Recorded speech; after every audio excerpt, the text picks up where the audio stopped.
चलिए, हम लोग इस प्राचीन भारत के जिस खंड का अध्ययन कर रहे थे उसके अंतर्गत मौर्योत्तर काल के बारे में बात कर रहे थे। और मौर्योत्तर काल में कई सारे वंशों के संबंध में हम लोगों ने चर्चा किया था, हम लोगों ने बातें की थी। मौर्यों के बाद भारत में जब मौर्य शासन की समाप्ति हुई, जब मौर्यों का पतन हुआ, तो भारत में मौर्यों के पतन के बाद एक ऐसी स्थिति उत्पन्न हुई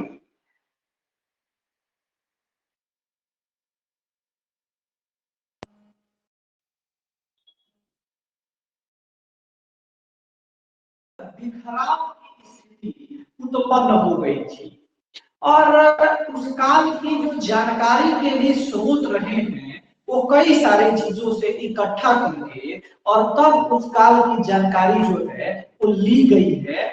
और मौर्यों के बाद के इतिहास को विद्वानों ने कई जगहों से जानकारी इकट्ठा करके और उसको संरचित किया है। इसी क्रम में मौर्यों के जो उत्तराधिकारियों की स्थिति रही उसमें एक सबसे महत्वपूर्ण दक्कन के क्षेत्र में ये शातवाहन होते हैं, जो दक्कन के क्षेत्र में मजबूती से स्थापित होते हैं। शातवाहनों की जो अपनी स्थिति रही वो कई मतभेद हैं सातवाहनों के मूल स्थिति के संबंध में। जो विचारधाराएं हैं सातवाहनों को लेकर, दो प्रमुख विचारधाराएं इसमें चर्चित है। एक तो वे विचारधारा चर्चित है जो ये मानती है कि भाई जो ये शातवाहन थे इन्हें आंध्र सातवाहन भी कहा जाता है ना। यानी इन्हें आंध्र सातवाहन के नाम से भी इन्हें जाना जाता है। तो जो ये आंध्र इनको कहा गया है, तो कई लोगों का ये कहना है कि भाई इनकी उपस्थिति जो है वो आंध्र के क्षेत्रों में रही और इन्होंने यहां से पलायन किया। किस तरफ? तो पश्चिम की तरफ, है ना। जो महाराष्ट्र वगैरह का क्षेत्र रहा उन क्षेत्रों के तरफ इनका पलायन हो गया। ये यहाँ से माइग्रेट किए। जब इनका पलायन हुआ इस पश्चिम में, तब जाके इन्होंने पश्चिम में अपने साम्राज्य की स्थापना की। लेकिन एक मत यह मानता है कि नहीं, ये पश्चिम में ही थे और पश्चिम ही इनका मूल निवास था और यहां से इनका पलायन हुआ आंध्र में, है ना।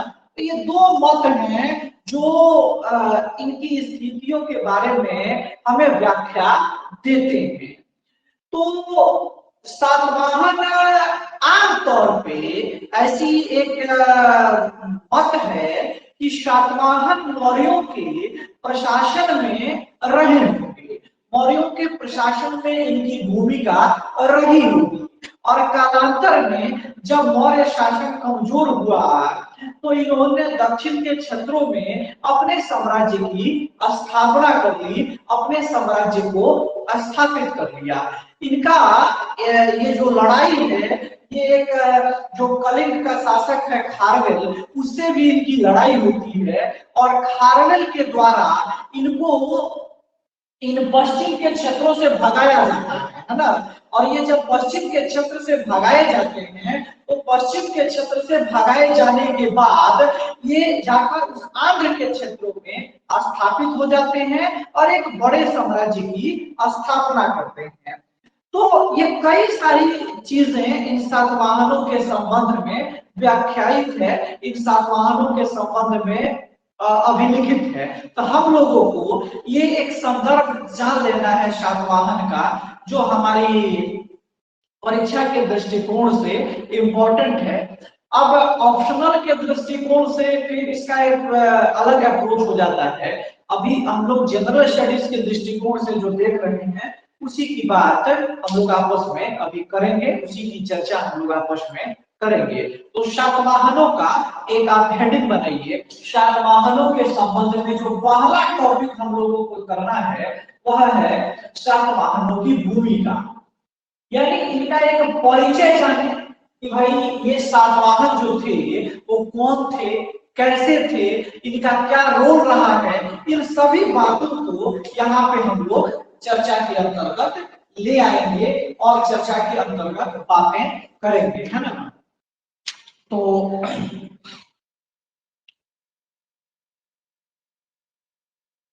चलिए भूमिका में पॉइंट बना के और नीचे से आप नोट करेंगे कि दक्कन के क्षेत्र में, दक्कन के क्षेत्र में जो दक्कन का पठारीय क्षेत्र जिसको आप ज्योग्राफी में जानते हैं, तो उस दक्कन के क्षेत्र में मौर्यों के उत्तराधिकारी के रूप में, मौर्यों के उत्तराधिकारी के रूप में शातवाहनों का आगमन होता है। दक्कन के क्षेत्र में मौर्यों के उत्तराधिकारी के रूप में शातवाहनों का आगमन होता है।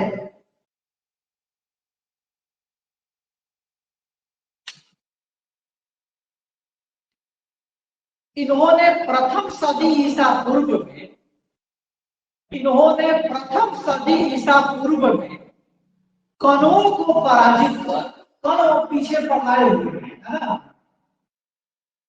कनों को पराजित कर सातवाहन वंश की स्थापना की, है ना। कण्व शासक था, है ना, कण्व वंश का एक शासक था, अंतिम शासक कह सकते हैं उसको, उसका नाम था सुशर्मन, है ना, उसका नाम था सुशर्मन। उसी को पराजित किया गया और परास्तिमुक नाम का एक व्यक्ति था, उसी ने इस कर्ण शासक सुशर्मन को पराजित किया और वहां पर एक शातवाहन वंश की नींव डाली इस दक्कन के क्षेत्रों में, है ना, इस दक्कन के पठारीय क्षेत्र में। नीचे पॉइंट बना के लिखिएगा कि शातवाहनों को, शातवाहनों को आंध्र शातवाहन भी कहा जाता है।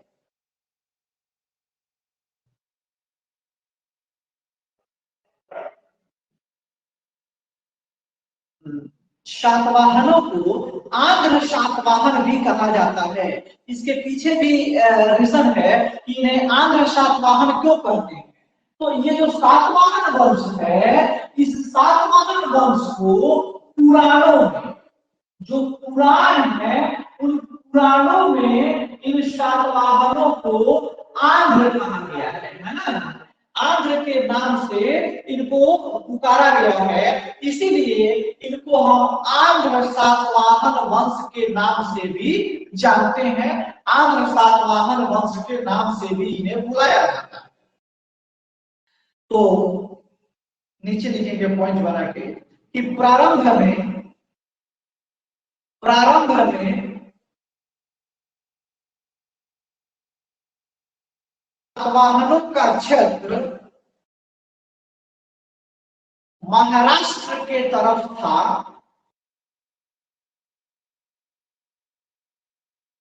महाराष्ट्र के तरफ था। हालांकि आगे चलकर, हालांकि आगे चलकर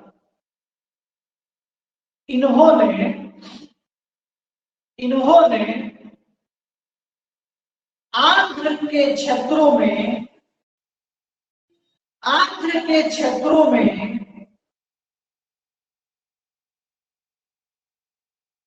अपनी उपस्थिति बना ली,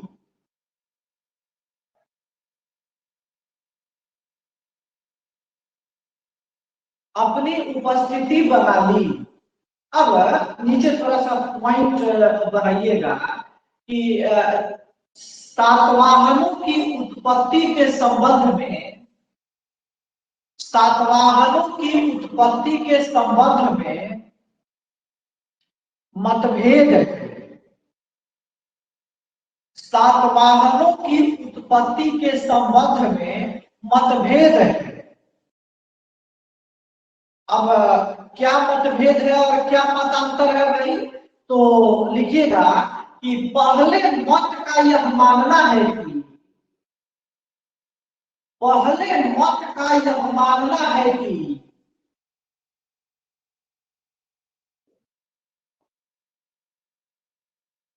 पहले मत का यह मानना है कि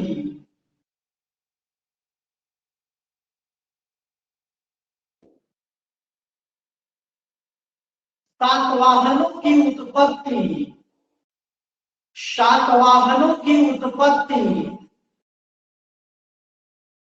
आंध्र के ही क्षेत्र में हुई है, आंध्र के ही क्षेत्र में हुई है और वहां से ये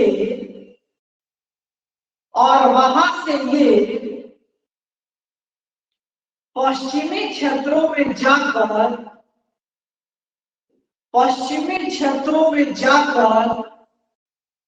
अपने साम्राज्य का विस्तार किए हैं,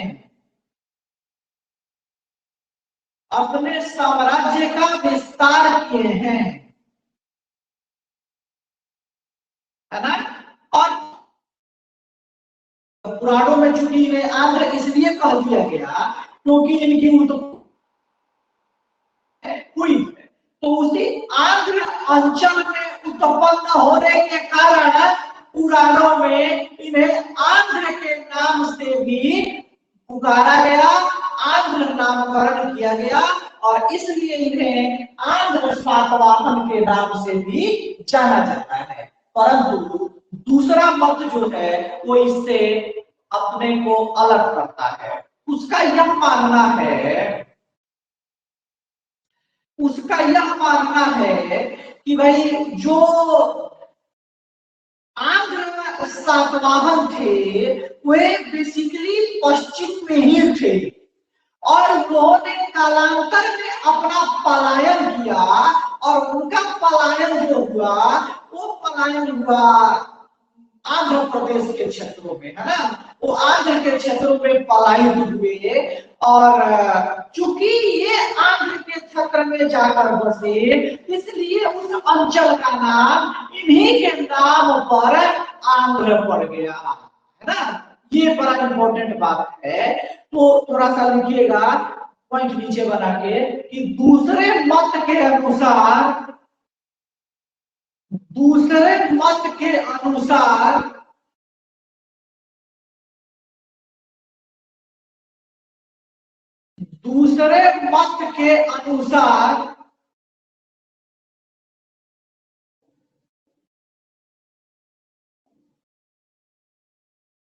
इनकी उत्पत्ति पश्चिम के ही क्षेत्रों में हुई है,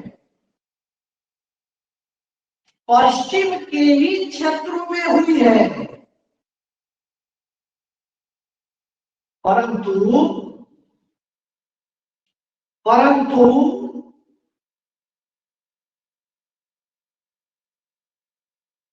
ये आंध्र के क्षेत्रों में जाकर बस गए, ये आंध्र के क्षेत्रों में जाकर बस गए, इस कारण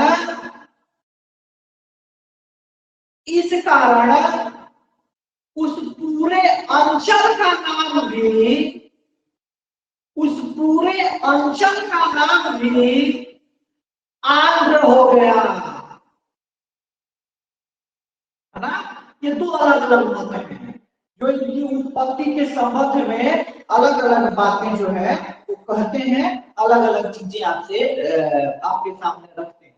चलिए, इसमें किसी भी मत पर बहुत ज्यादा गहराई के साथ या बहुत ज्यादा प्रेशर देके उस मत को मानना थोड़ा मुश्किल है, लेकिन जो दूसरा वाला मत है वो ज्यादा प्रभावकारी है बनिस्बत पहले वाले, है ना। लेकिन फिर भी मैं कहूंगा कि किसी एक पर ज्यादा फोकस किया नहीं जा सकता, है ना। लेकिन फिर भी प्रभावकारिता की जहां तक बात है तो प्रभावकारिता की बात आप देख सकते हैं कि दूसरे वाले मत की ज्यादा है। अब हेडिंग बनाइएगा आप कि शातवाहन काल की जानकारी के मुख्य स्रोत। सोर्स क्या है जिससे सातवाहन काल की मुख्य रूप से जानकारी होती है।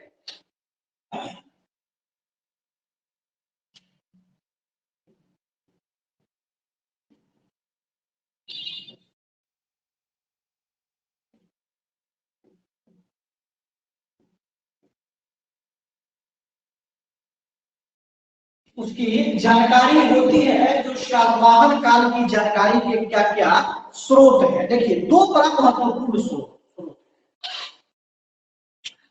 एक तो है पहला जिसको हम कहते हैं नाना घाट अभिलेख, है ना। एक है जिसको कहा जाता है नाना घाट अभिलेख, और दूसरा जो है उसको कहते हैं हम नासिक अभिलेख, है ना। नाना घाट अभिलेख और नासिक अभिलेख, ये दो अभिलेख जो हैं वो इस सातवाहन काल की जानकारी के मुख्य स्रोत हैं, मुख्य जानकारी के आधार हैं, जिसके आधार पे हम सातवाहन काल को व्याख्यायित कर सकते हैं, है ना। उसके संबंध में कुछ जानकारी जुटा सकते हैं। तो सबसे पहली बात कि नाना घाट अभिलेख जो है ये रानी नागनिका का अभिलेख है ना। ये अभिलेख रानी नागनिका का अभिलेख है ना। ये रानी नागनिका है, तो ये रानी नागनिका जो शातकर्णी प्रथम है, जो सातवाहन शासक है, उस सातवाहन शासक शातकर्णी प्रथम की पत्नी है रानी नागनिका। और इन्हीं का ये अभिलेख है जिसको नाना घाट अभिलेख के नाम से जाना जाता है। ये जो अभिलेख है ये शातकर्णी प्रथम के संबंध में जानकारी देता है, शातकर्णी प्रथम के संबंध में जानकारी प्रस्तुत करता है। कौन सा अभिलेख? तो नाना घाट अभिलेख। किसका अभिलेख है? तो रानी नागनिका का अभिलेख है जो शातकर्णी प्रथम की शासक है। इसी अभिलेख से यह पता चलता है कि प्रथम सदी ईसा पूर्व में जो ये शातकर्णी प्रथम है,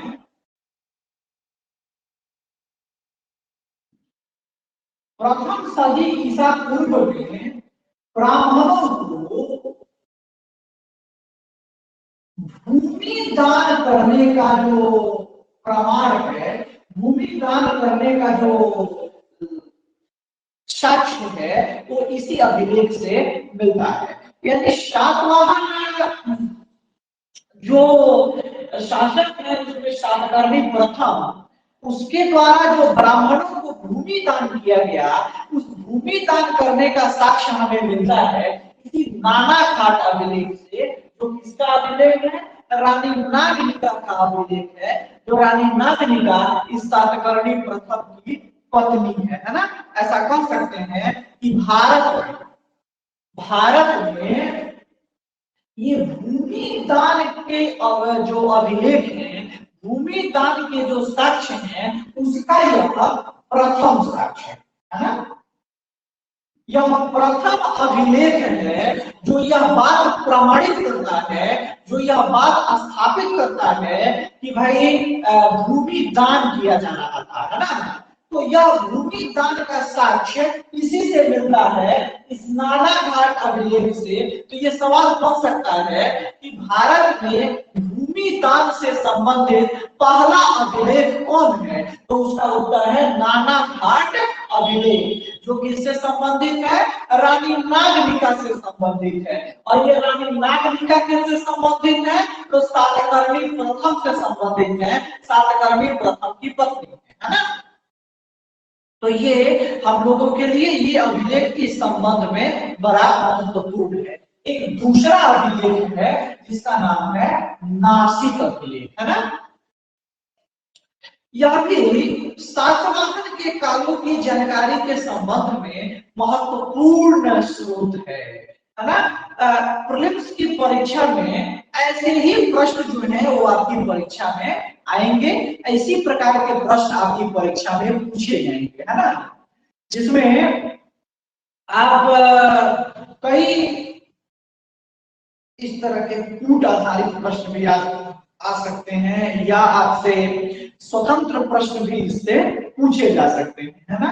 तो इसलिए अरे कूट आधारित भी प्रश्न पूछा जाता है तो उसमें और क्या होता है, एक क्वेश्चन में 2 या 3 इंफॉर्मेशन आपसे पूछ लिए जाते हैं, इससे ज्यादा तो कुछ उसमें होता नहीं है। इसीलिए यहाँ ध्यान देने की आवश्यकता है आपको।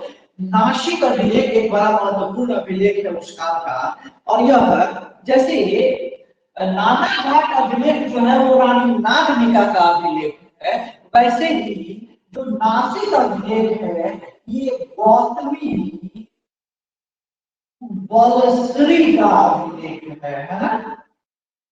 गौतमी बलश्री का अभिलेख है। जो कौन है भाई, ये गौतमी बलश्री कौन है, तो इसमें आप नाम सुनिएगा, एक बहुत सातवाहन वंश का सबसे प्रतापी राजा है, उसका नाम है गौतमी पुत्र शातकर्णी। तो गौतमी पुत्र शातकर्णी जो है, उस गौतमी पुत्र शातकर्णी की मां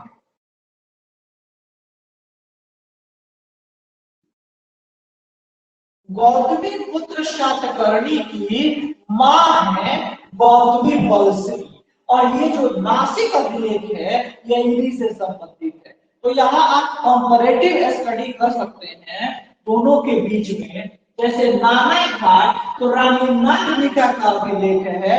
रानी नागनिका कौन है, तो सातकर्णी प्रथम की पत्नी है, और प्रथम सदी ईसा पूर्व में सातकर्णी प्रथम ने जो ब्राह्मणों को भूदान किया था, भूमि दान किया था, उस भूमि दान का साक्ष्य यहाँ मिलता है। और इस प्रकार हम जानते हैं कि भारत में भूमि दान से संबंधित यदि कोई पहला साक्ष्य है, यदि कोई पहला आधार है, तो वह साक्ष्य है, वह आधार है कैसा, वह नानाघाट अभिलेख। उसी प्रकार से नासिक अभिलेख की भी बात हम लोग कर रहे हैं कि नासिक अभिलेख किसका अभिलेख है बाबू, तो गौतमी बलश्री का अभिलेख है। और ये गौतमी बलश्री कौन है, तो गौतमी पुत्र शातकर्णी की मां है। और इस विवरण में, इस अभिलेख से गौतमी पुत्र शातकर्णी के कई महत्वपूर्ण चीजों की या गौतमी पुत्र शातकर्णी के गतिविधियों की जानकारी इस अभिलेख से हम लोगों को मिलती है। एक बहुत ही इम्पोर्टेंट बात है इसमें, इस अभिलेख में, कि ये भाई इस गौतमी पुत्र शातकर्णी को एकमात्र ब्राह्मण या अद्वितीय ब्राह्मण कहा जाता है ना। और इसमें यह भी कहा जाता है, इस अभिलेख से यह भी जानकारी मिलती है कि भाई क्षत्रियों के दर्प को चूर करने वाला यह था गौतमी पुत्र शातकर्णी। तो इसी अभिलेख में गौतमी पुत्र शातकर्णी को एकमात्र ब्राह्मण या क्षत्रियों के दर्प को चूर करने वाला कहा गया है ना, इस अभिलेख में, नासिक अभिलेख में। तो 2 महत्वपूर्ण अभिलेख जिससे हमें सातवाहन काल की जानकारी मिलती है, जिससे हमें सातवाहन काल के संबंध में जानकारी होती है, उससे हम सातवाहन इतिहास पढ़ते हैं। तो सातवाहनों के इतिहास में ये 2 अभिलेख, पहला नानाघाट और दूसरा नासिक, ये अति महत्वपूर्ण है, जिसकी चर्चा मैंने अभी आपके साथ करी है। अब आप हेडिंग बनाइए, विभिन्न सातवाहन शासक।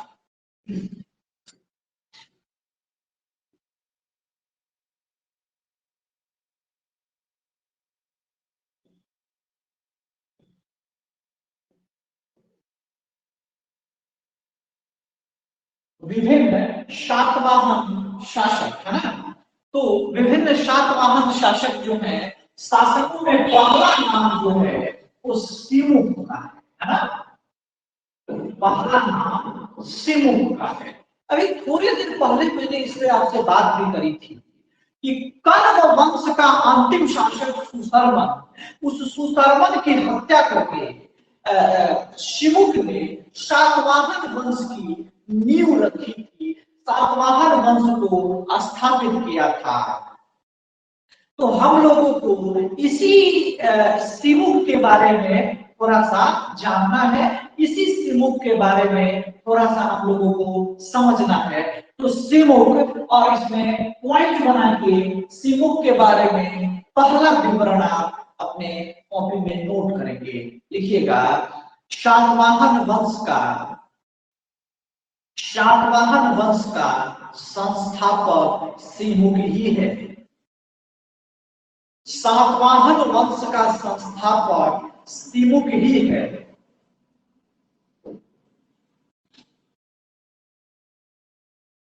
नीचे पॉइंट बना के लिखिएगा कि सिमुक ने प्रथम सदी ईसा पूर्व में, फर्स्ट बीसी है, प्रथम सदी ईसा पूर्व में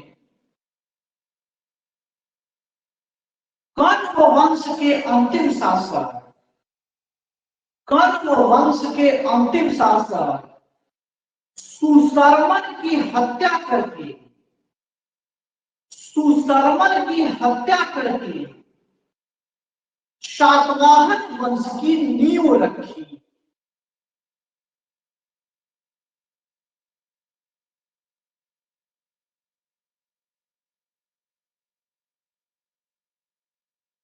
और एक बहुत इंपॉर्टेंट फैक्ट, बस इसका लास्ट फैक्ट होगा, देखिएगा कि शातवाहन वंश का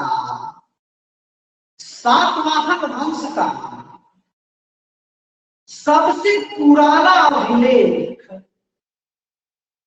शातवाहन वंश का सबसे पुराना अभिलेख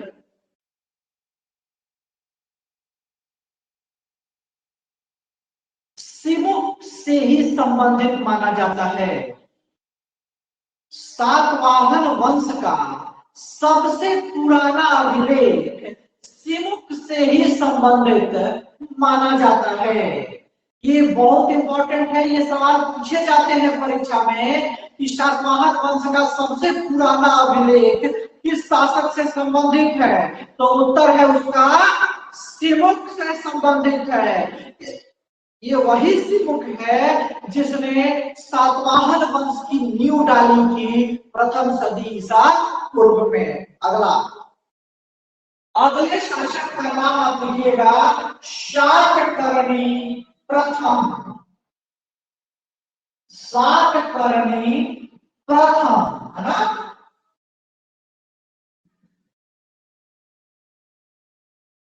ये वही शातकर्णी प्रथम है ना,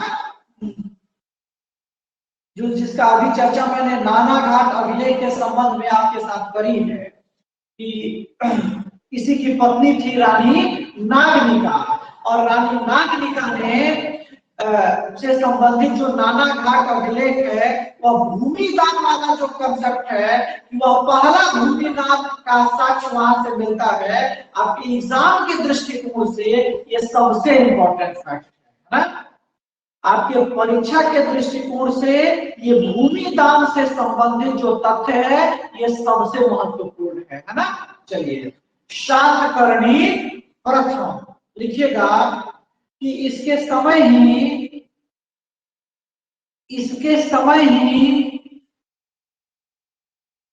भूमि दान का पहला अभिलेख मिलता है। इसके समय ही भूमि दान का पहला अभिलेख मिलता है, जिसकी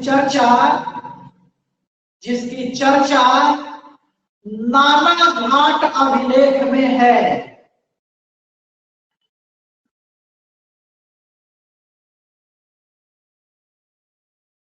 नाना घाट अभिलेख में है।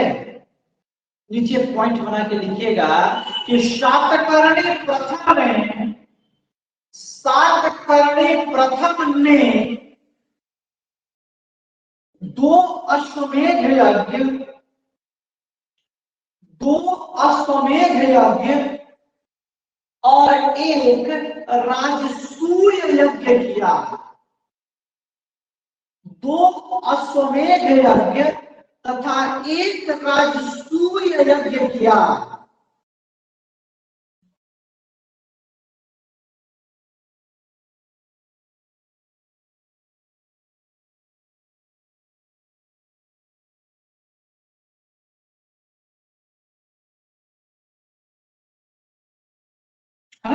अब ऐसे ही देखिए कई शासकों ने ये कार्य किया है, ऐसा नहीं है कि ये अकेले है सातकर्णी प्रथम ये काम कर किया है। एक शुंग के शासक था जिसका नाम था पुष्यमित्र शुंग, उसने भी 2 अश्वमेध यज्ञ किए थे। सातवाहनों के बाद आता है वकाटक, और वकाटक वंश का एक शासक है जिसका नाम है प्रवरसेन प्रथम।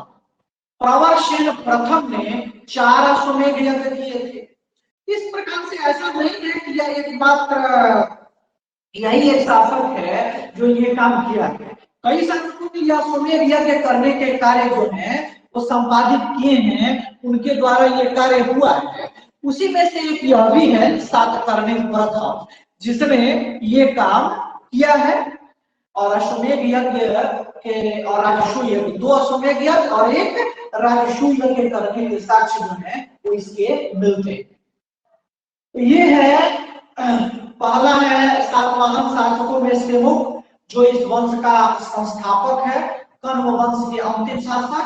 सुशर्मन की हत्या करके सातवाहन वंश की नींव डाली। दूसरा शासक है सातकर्णी प्रथम जिसके संबंध में भूमि दान का पहला साक्ष्य मिलता है। और वह नानाघाट विलेज में उसकी चर्चा है। साथ ही 2 और इसके साथ चीजें जुड़ी हैं कि एक तो यह 2 अश्वमेध यज्ञ किया और दूसरा एक राजसूय यज्ञ किया, है ना।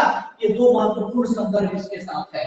तीसरा जो शासक है इसमें, अगर 3 नंबर की बात करेंगे आप तो तीसरा शासक है जिसका नाम है हाल, है ना। हाल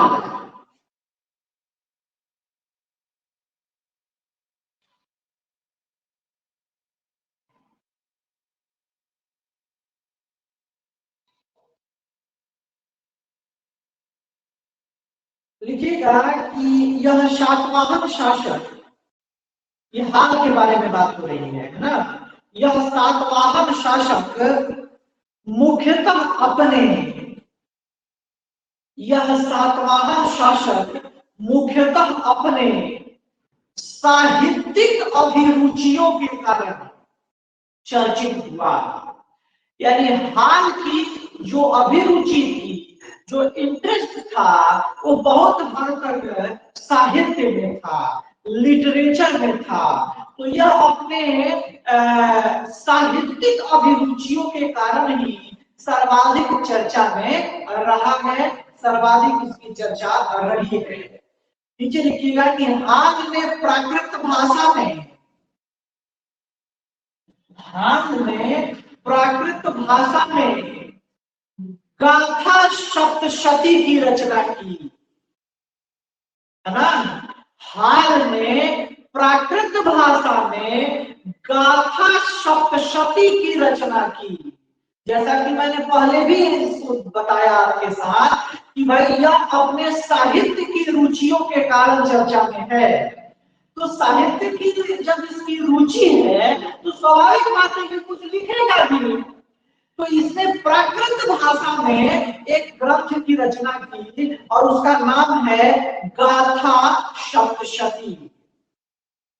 अब एक आप कहेंगे कि प्राकृत में ही क्यों लिखी, तो प्राकृत में लिखने का एक बहुत महत्वपूर्ण रीजन है कि भाई जो सातवाहनों की राजकीय भाषा थी वो प्राकृत ही थी।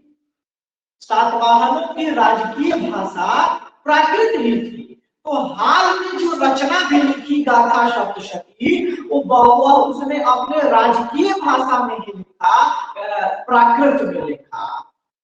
और एक लाइन इसमें और नोट कर सकते हैं कि गाथा सप्तशती का प्रमुख विषय, गाथा सप्तशती का प्रमुख विषय प्रेम का वर्णन है या प्रेम है, यानी प्रेम संबंधी गाथाओं का उल्लेख जो है इस किताब में की गई है गाथा सप्तशती में।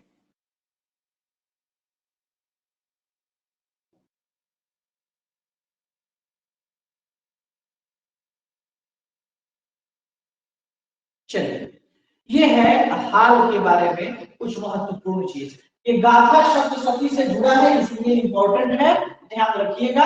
ये ऐसे प्रश्न आपकी परीक्षा में पूछे जा सकते हैं, ऐसे प्रश्न आपकी परीक्षा में आ सकते हैं कि भाई किसने गाथा सप्तशती की रचना की थी, है ना। तो लिखिएगा अगला शासक, चौथा शासक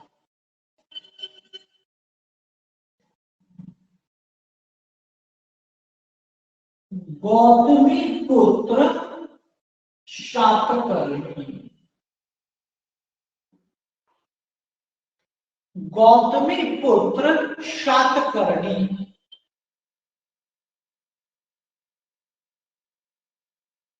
ये बहुत इंपॉर्टेंट है।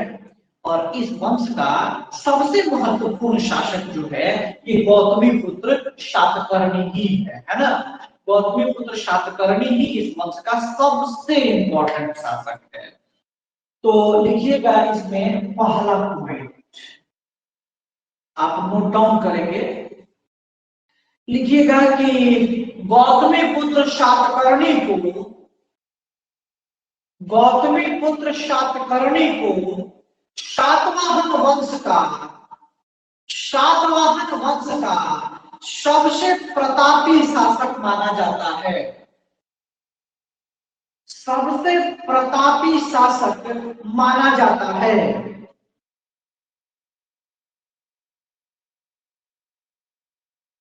नीचे लिखिएगा कि गौतमी पुत्र शातकर्णी के संबंध में, गौतमी पुत्र शातकर्णी के संबंध में जानकारी, गौतमी पुत्र शातकर्णी के संबंध में जानकारी नासिक अभिलेख से मिलती है,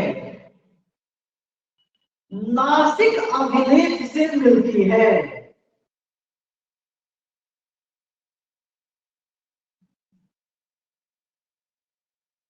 इस अभिलेख में, इस अभिलेख में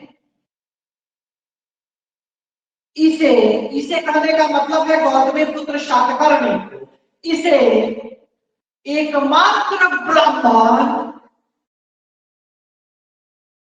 एकमात्र ब्राह्मण या अद्वितीय ब्राह्मण, या अद्वितीय ब्राह्मण तथा क्षत्रियों के दर्प को चूर करने वाला कहा गया है।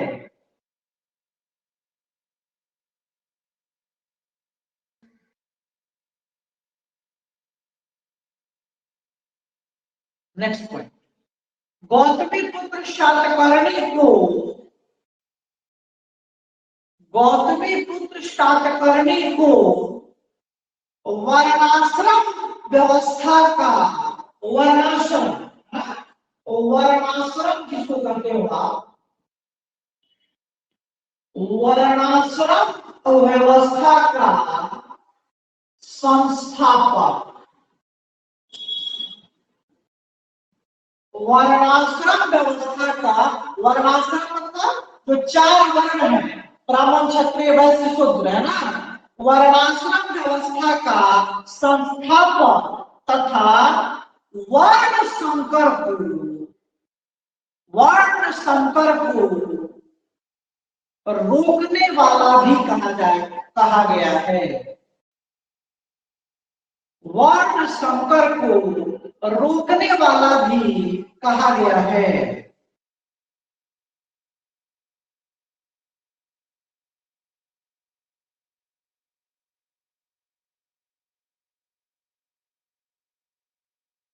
नेक्स्ट पॉइंट, इसने शक शासक, इसने शक शासक नहपान, पीछे पढ़े थे जब शक वंश का एक पूरा एपिसोड ही उपलब्ध है।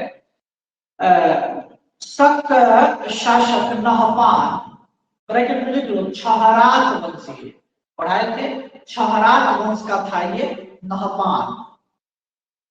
जो शकों की कई शाखाएं थी, जैसे तक्षशिला में, मथुरा में, वैसी एक शाखा थी नासिक में। तो ये जो नासिक की शाखा थी उसी का था, है ना। तो शक शासक नहपान छहरात वंशीय यानी शकों की नासिक शाखा को हराकर स्वयं को छहरात वंश का नाशक कहा है, स्वयं को छहरात वंश का नाशक कहा है।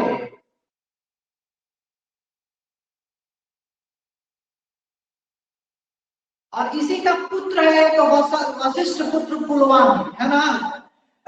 जो इस गौतमी पुत्र शातकर्णी का पुत्र है, उसको हराया था शक शासक रुद्रदामन ने, जो उज्जैन का शक शाखा था उसका शासक। तो रुद्रदामन ने इसके पुत्र को हराया था, जबकि गौतमी पुत्र शातकर्णी ने शकों की नासिक शाखा छहरात वंशीय शासक नहपान को हराकर स्वयं को छहरात वंश का नाशक कहा है। और एक चीज और इससे इंपॉर्टेंट है, नोट कर लीजिएगा कि बौद्ध दार्शनिक नागार्जुन को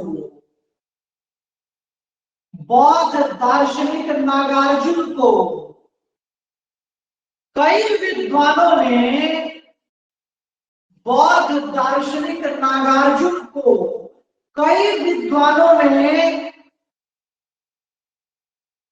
गौतमी पुत्र शातकर्णी का समकालीन माना है, गौतमी पुत्र शातकर्णी के समय का माना है। यानी कई लोगों का यह मानना है कि जो बौद्ध दार्शनिक है नागार्जुन, वह गौतमी पुत्र शातकर्णी के ही समय का है, गौतमी पुत्र शातकर्णी के ही काल का है। ये गौतमी पुत्र शातकर्णी के संबंध में कुछ महत्वपूर्ण तथ्य हुए जो हमारी परीक्षा के दृष्टिकोण से महत्वपूर्ण है ना। अगला शासक पांचवा वशिष्ठ पुत्र पुलवामी, तो 5 नंबर शासक का था वशिष्ठ पुत्र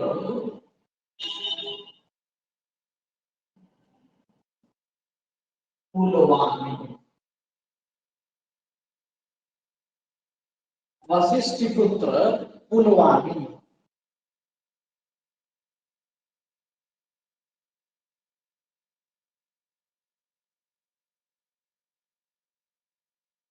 देखिए, दो फैक्ट इससे संबंधित महत्वपूर्ण है।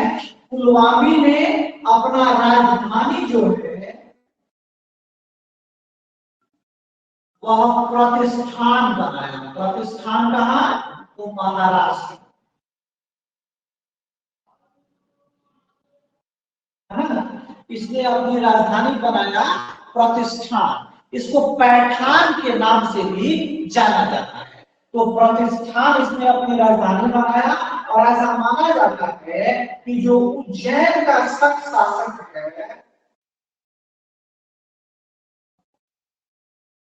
जिसका नाम है रुद्रदामन, रुद्रदामन ने इस वशिष्ठ पुत्र पुलवामी को 2 बार पराजित किया, है ना, 2 बार हराया। देख लो, इसका जो पिताजी थे जिनका नाम था गौतमी पुत्र शातकर्णी, उन्होंने शकों के नासिक शाखा यानी छहरात वंशीय शासक नहपान को पराजित किया था, जबकि वशिष्ठ पुत्र पुलवामी को उज्जैन के शक शासक रुद्रदामन ने 2 बार पराजित किया था। ये आप याद रखेंगे।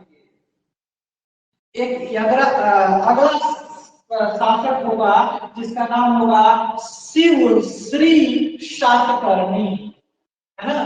जो आप 6 नंबर शासक देख सकते हैं, इसका नाम होगा शिव श्री सातकर्णी। शिव श्री सातकर्णी है ना। इसके संबंध में कुछ बहुत इंपॉर्टेंट बात है नहीं, इसलिए इसको एक शासक के नाम में नोट करके आप छोड़ सकते हैं। 7वां नंबर आप नोट करिएगा, यज्ञ श्री शातकर्णी है ना।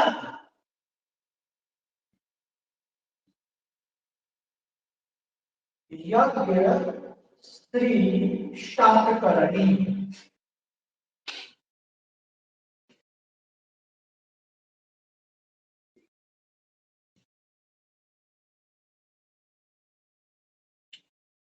देखो कुछ नहीं, बस एक फैक्ट है इससे संबंधित, उसको नोट कर लीजिए। देखिएगा कि इसे इसे क्या मतलब, यज्ञ श्री शातकर्णी को इसे व्यापार और जलयान प्रेमी माना जाता है। इसे व्यापार एवं जलयान प्रेमी माना जाता है।